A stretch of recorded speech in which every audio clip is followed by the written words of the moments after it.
Mis padres me invitaron a un almuerzo informal. Luego me dijeron que me sentara en la barra porque los reservados eran solo para la familia inmediata. Mientras mis hermanos se pasaban las papas fritas y reían, yo sonreí, me acerqué al anfitrión y dije, en realidad, yo hice la reserva. Por favor, cierren la cuenta del reservado a su nombre. 20 minutos después, mi padre gruñó, $1,600 ¿por qué? ¿Quién pidió langosta? En el momento en que mi madre envió un mensaje de texto diciendo, almorcemos informalmente, solo nosotros, supe que algo andaba mal. Almuerzo informal con mis padres, esa frase era como un payaso que te invita a un callejón oscuro, demasiado alegre para ser seguro. Aún así, me presenté. Tal vez quería creer que lo estaban intentando, tal vez solo estaba aburrido. El restaurante era de esos lugares diseñados para impresionar al tipo de personas que confundían el precio con la clase, con temática oceánica, menús brillantes, un tipo en la puerta que actuaba como si estuviera custodiando una bóveda en lugar de un comedor. Llegué temprano, como de costumbre, e hice la reserva a mi nombre porque ya sabía que si no lo hacía, algo saldría mal. Incluso lo verifiqué 2 veces cuando llegué. 15 minutos después, los vi, mi madre, mi padre, mi hermana Hannah y mi hermano pequeño Josh, todos sonrientes, todos vestidos como si este almuerzo realmente significara algo para ellos. Por un segundo, pensé que tal vez me había equivocado.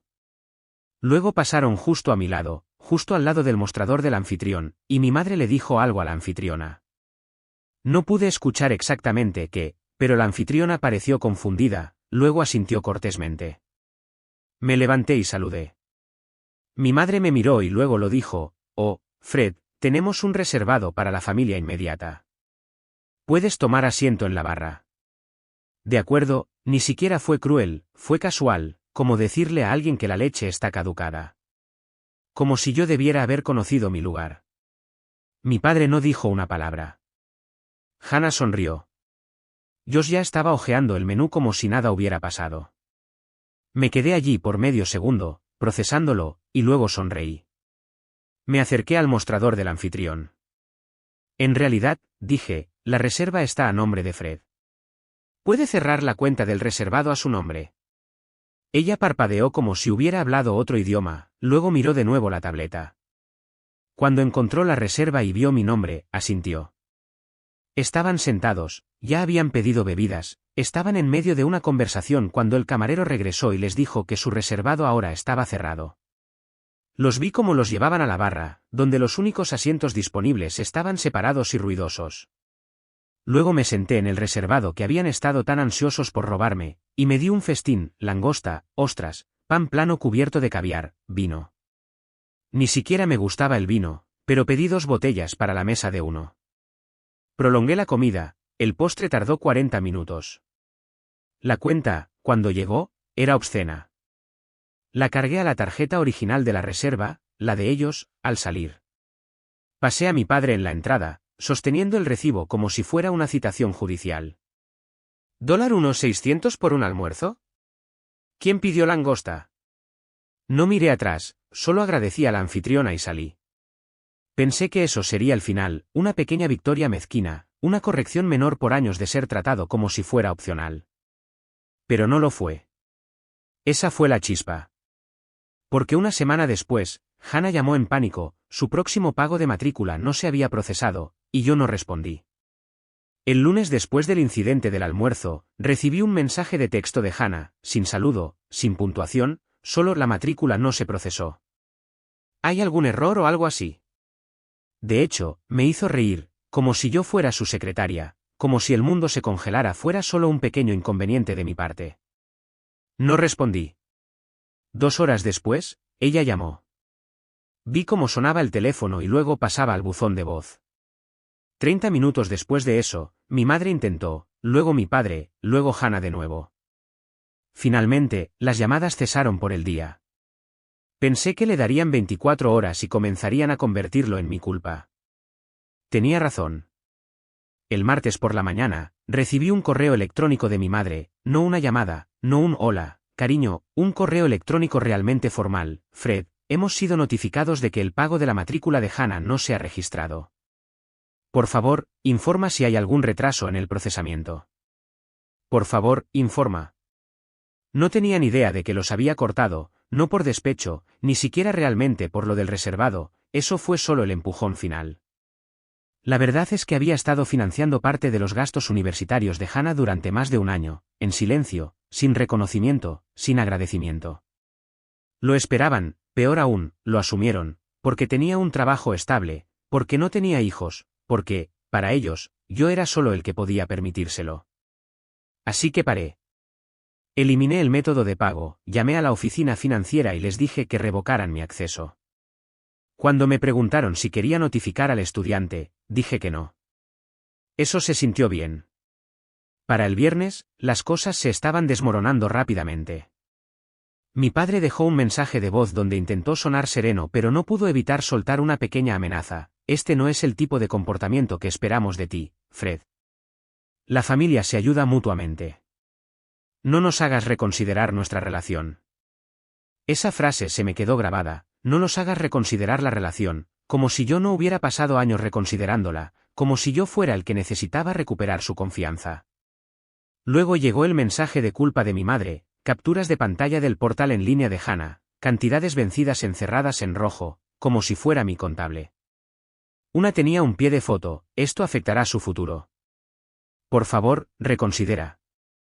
No lo hice. La semana siguiente, Hannah fue retirada de 2 clases, tuvo que dejar su dormitorio y regresar a casa por un tiempo. Mi madre envió una foto de ella en la cocina, desempaquetando una caja, sin pie de foto, solo la imagen, como si se supusiera que la viera y se rompiera. En cambio, la guardé. No estoy seguro de por qué, tal vez como un recordatorio. Luego llegó la fase de pánico: mis padres se dieron cuenta de que no tenían dinero para cubrir lo que yo había estado pagando. Mi padre sugirió sacar dinero de mi antiguo fondo universitario, lo cual fue gracioso, considerando que lo agotaron en su mayoría para pagar la matrícula de la escuela privada de ellos hace años, una decisión que dijeron que era para el futuro de toda la familia. Supe que estaban luchando cuando la propia Hannah intentó llamarme a medianoche una noche. Dejé que fuera al buzón de voz. Dejó un mensaje, con la voz quebrada y ensayada: no sé por qué haces esto, Fred, pero no te hice nada. He trabajado duro, solo estoy tratando de terminar la escuela. Por favor. Y aún así, nadie había dicho lo siento, nadie había reconocido ese almuerzo, ese reservado, ese estúpido cortar la fila: puedes sentarte en la barra. No lo lamentaban, solo tenían miedo. Bien, porque esa fue solo la primera cuerda que tiré, quedaba más por venir, más de lo que se daban cuenta, y la próxima vez, no solo les faltaría matrícula, les faltaría todo. 2 semanas después de que Hannah regresó a casa, los mensajes dejaron de ser pasivo-agresivos y se convirtieron en algo peor: educados. Mi madre comenzó a enviarme mensajes de texto como si fuera un posible donante, mi padre envió preguntas vagas sobre mi disponibilidad para una charla rápida, y Hannah simplemente se quedó en silencio por completo. Ese silencio era más fuerte que cualquier cosa, ella no era del tipo que se callaba a menos que alguien se lo dijera. Ignoré cada mensaje, cada correo electrónico, cada llamada. Luego comencé a investigar. Revisé mis estados de cuenta bancarios de los últimos 6 años. Todo estaba allí: cada préstamo temporal que les había enviado debido a un problema de flujo de caja, cada vez que cubrí los libros de texto de Hannah o el programa de verano de Josh, cada mes que contribuí con los comestibles cuando mi padre estaba entre contratos. Todo sumaba, nadie había llevado la cuenta excepto yo. Enumeré cada artículo en una hoja de cálculo, con fecha, anotado, codificado por colores. Al final de la semana, el total ascendió a $48.612.89, sin intereses, sin plan de pago, sin agradecimiento. Lo imprimí y encuaderné: nada dramático, solo una portada limpia con las palabras reembolsos pendientes. Luego organicé una cena. Hice la reserva yo mismo, elegí un restaurante tranquilo donde mi familia no pudiera fingir conocer a alguien para obtener un mejor servicio. Les dije a mis padres que necesitábamos hablar, y que quería incluir a alguien más esta vez. Cuando llegaron y vieron a mi abuelo en la mesa, hicieron una pausa. Rara vez salía para algo más que días festivos. Era el padre de mi padre, un contratista jubilado que nunca endulzaba nada, agudo, silencioso, observador. Ni siquiera se quitó el abrigo hasta que todos nos sentamos. Pedí primero, no esperé a que ellos lo hicieran. Luego deslicé el paquete a través de la mesa. ¿Qué es esto?, preguntó mi padre. Registros, dije. Mi madre levantó una ceja y abrió la primera página. En la segunda página, su boca se apretó en una línea, en la tercera página, estaba sacudiendo la cabeza como si yo estuviera reescribiendo la historia. Eso fue un regalo, dijo ella. No, dije. Simplemente nunca me pagaste. Mi padre miró el total e hizo un sonido como una burla atrapada en su garganta. Esto es ridículo. Mi abuelo se quedó callado todo el tiempo, simplemente leyó página por página. Cuando finalmente levantó la vista, hizo una pregunta: ¿todos estos números son reales? Sí. ¿Te pidieron este dinero? Asentí. A veces directamente, a veces simplemente dejaban que la situación me arrinconara. Se recostó, tomó un lento sorbo de agua y luego miró a mi padre. Él no es el problema. Mi madre abrió la boca, pero él la interrumpió. Ya he reescrito mi testamento. Si alguno de ustedes espera $1 de mí después de lo que acabo de leer, olvídenlo. No recibirán nada hasta que esto se pague completamente, con pruebas. La mesa quedó en silencio sepulcral. Mi padre se inclinó hacia adelante, probablemente a punto de discutir, pero mi abuelo simplemente lo despidió con la mano. Luego se volvió hacia mí. ¿Seguiste ayudándolos porque querías, o porque pensaste que tenías que hacerlo? Dudé, porque no creía que nadie más lo hiciera. Él asintió. Así es exactamente como mantienen a la gente atascada. Luego se levantó, ni siquiera se había servido la cena. Dejó un billete de $100 sobre la mesa y dijo, sin mirar atrás, llámame cuando este lío esté limpio. Después de que se fue, mis padres se quedaron allí como estatuas por un segundo. Me pregunté si realmente iban a disculparse, pero por supuesto que no. Mi madre dijo, no tenías que humillarnos así. Yo dije, y ustedes no tenían que tratarme como a un extraño en ese almuerzo. Pero lo hiciste. Luego me levanté y me fui. Ni siquiera esperé el cheque. Sabía que ellos pagarían esta vez, y eso era solo el comienzo. Estaban a punto de descubrir cuántas cosas había dejado de pagar. Después de la cena con mi abuelo, las cosas se calmaron, no pacíficamente, solo quietas, como el silencio justo antes de que un puente ceda. Mis padres no llamaron, ni por días. Hannah no envió mensajes de texto, ni siquiera uno pasivo. Pero sabía lo que estaba pasando detrás de escena. Mi madre probablemente estaba buscando en correos electrónicos antiguos y registros bancarios, tratando de averiguar cuánto de lo que yo había afirmado era cierto. Mi padre probablemente estaba furioso, tratando de decidir si su orgullo o su cuenta bancaria valían más. Ninguno de los dos lo admitiría, pero sabían que el viejo juego ya no funcionaba. Luego cayó la segunda pieza del dominó, la factura de la matrícula de Josh venció.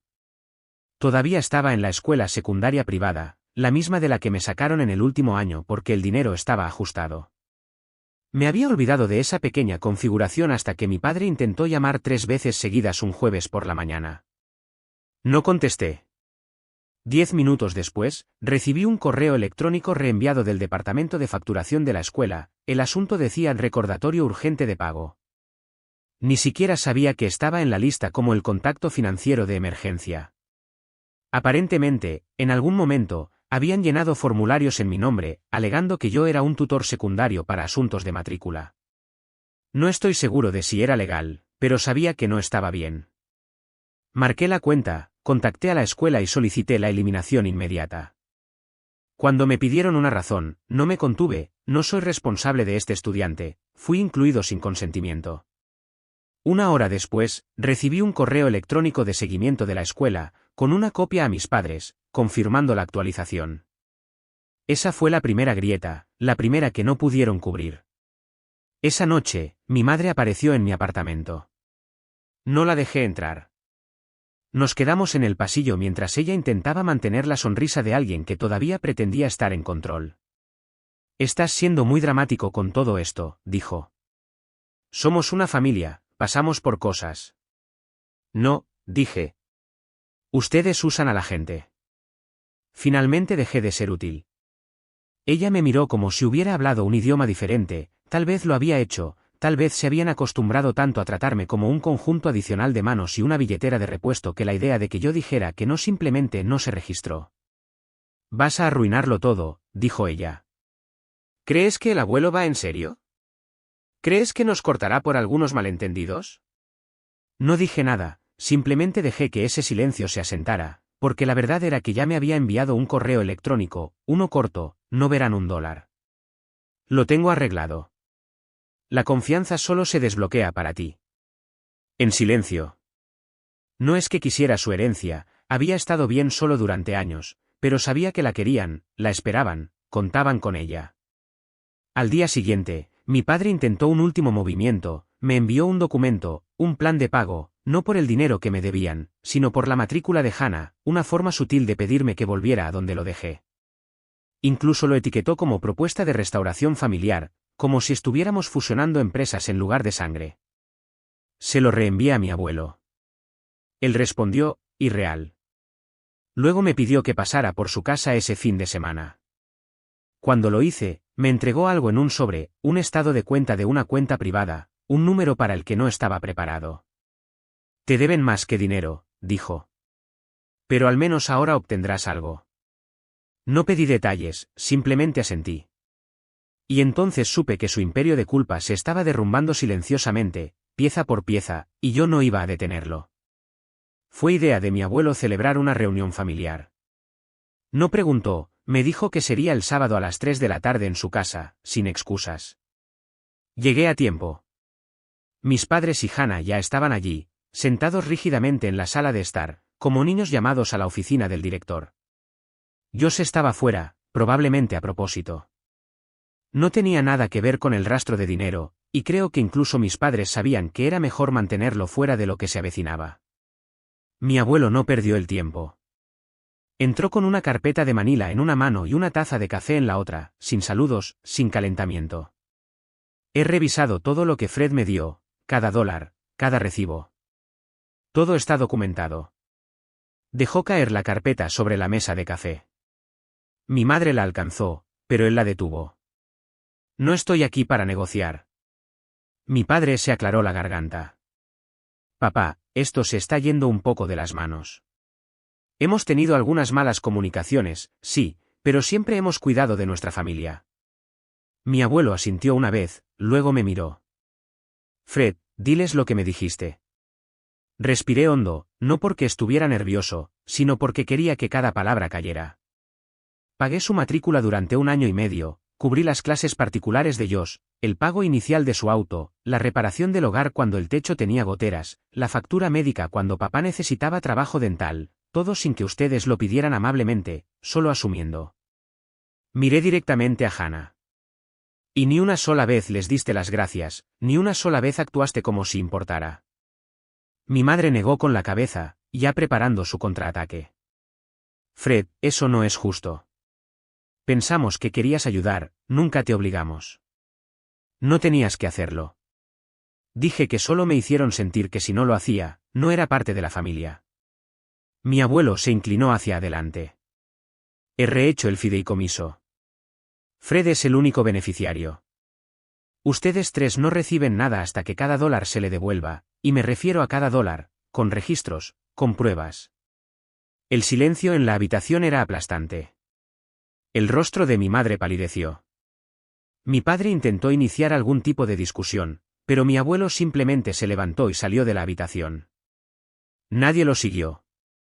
Por primera vez en mi vida, vi a mis padres entrar en pánico sin un guión. Mi madre le susurró a mi padre, quien simplemente miró la pared como si estuviera tratando de resolver una ecuación que seguía cambiando. Hannah finalmente habló.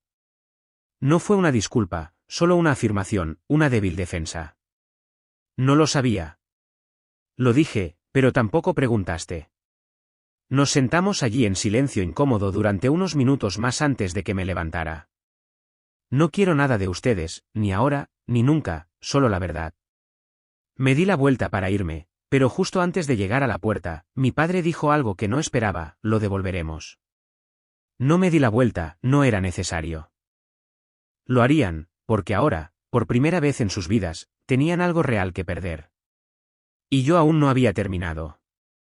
El primer pago llegó a mi cuenta un lunes por la mañana, $1.500, sin mensaje, sin explicación, solo dinero depositado en la misma cuenta que una vez usé para cubrir sus problemas. Lo miré por un minuto, y luego seguí con mi día. Unos días después, entraron otros $2.000, luego $850, cantidades aleatorias de diferentes cuentas, no reconocí ninguno de los bancos. Estaba claro que estaban liquidando lo que podían sin disparar alarmas, sacando dinero de los ahorros, cobrando CD, tal vez incluso pidiendo prestado. Los pagos por goteo continuaron durante 3 semanas. No se comunicaron, yo tampoco dije una palabra. Luego Hannah me envió un mensaje de texto, solo 4 palabras: ¿podemos hablar, por favor? Dejé el mensaje sin leer durante un día completo antes de responder: si quieres hablar, encuéntrame en el porche del abuelo, el sábado al mediodía. Nadie más. Llegó el sábado. Llegué temprano, traje café y me senté en silencio hasta que su auto llegó. Subió los escalones como si estuviera cruzando un campo minado, sin maquillaje, sin teléfono en la mano, lo que me dijo que realmente quería hablar, no documentar algo.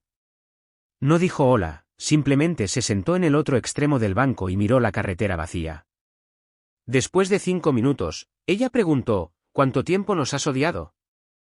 No respondí de inmediato. Miré los bordes desgastados del porche, las mismas tablas sobre las que solíamos saltar de niños, con la esperanza de escuchar un arroyo. Nunca los odié, dije. Simplemente me di cuenta de que nunca me vieron, no como un hermano, no como una familia, solo como un recurso. Ella miró hacia abajo, luego metió la mano en su bolso y sacó un sobredoblado. Adentro había un cheque personal, $3.000 con su propia letra. Había garabateado, para Fred en la línea de memo. Es lo que pude reunir, dijo. Nada de eso es para mamá o papá. Asentí, pero no dije gracias. No estaba allí para la reconciliación, estaba allí para ver si realmente aparecería. ¿Lo hizo? Eso era algo. Esa noche, recibí una llamada del abuelo. La vio irse, parecía alguien a quien se le ha hecho pensar por primera vez en años. No sé qué está pensando, dije. No importa. Tú sí. Luego me dijo algo que no esperaba. Hablé con el abogado. El fideicomiso sigue siendo tuyo, pero ahora hay una cláusula. Lo explicó simplemente: si mis padres devolvían cada centavo y enviaban una carta firmada admitiendo la culpa, sin excusas, sin giros, podía optar por compartir la herencia con ellos, no automáticamente, solo si quería. Pero no les digas eso, dijo. Necesitan aprender que los puentes no se reconstruyen solos. Me reí. Nunca lo harán. Él estuvo callado por un momento. Tampoco creo que lo harán. Pero tal vez Hannah sí. Para fin de mes, se habían devuelto más de $15.000, sin disculpas, solo control de daños. Mis padres no querían perdón, querían influencia. Pensaron que el dinero arreglaría lo que años de derecho y silencio habían corroído. No lo hizo. Nunca dijeron las palabras lo siento, así que dejé de esperarlas. Me mudé a un apartamento diferente, los corté por completo, incluso cambié mi número. Conservé el rastro de papel, conservé los recibos, y conservé los documentos del fideicomiso en un cajón con llave. Ya no estaba enojado, ni siquiera estaba herido. Había terminado. Por primera vez, entendí lo que significaba trazar una línea y mantenerla. Yo no era su plan de respaldo, yo no era su arreglador. Yo era Fred, y finalmente me había ido limpio. Actualización: pasaron 3 meses, silencio, un silencio maravilloso e ininterrumpido. Los pagos se detuvieron alrededor de la marca de los $17.000, sin sorpresa, pensé que habrían llegado al límite de lo que podían exprimir sin implosionar sus propias finanzas. No tenía intención de perseguirlos por el resto, déjalos sentarse en la incomodidad de los asuntos inconclusos. Nunca antes habían sentido eso, siempre me lo habían pasado.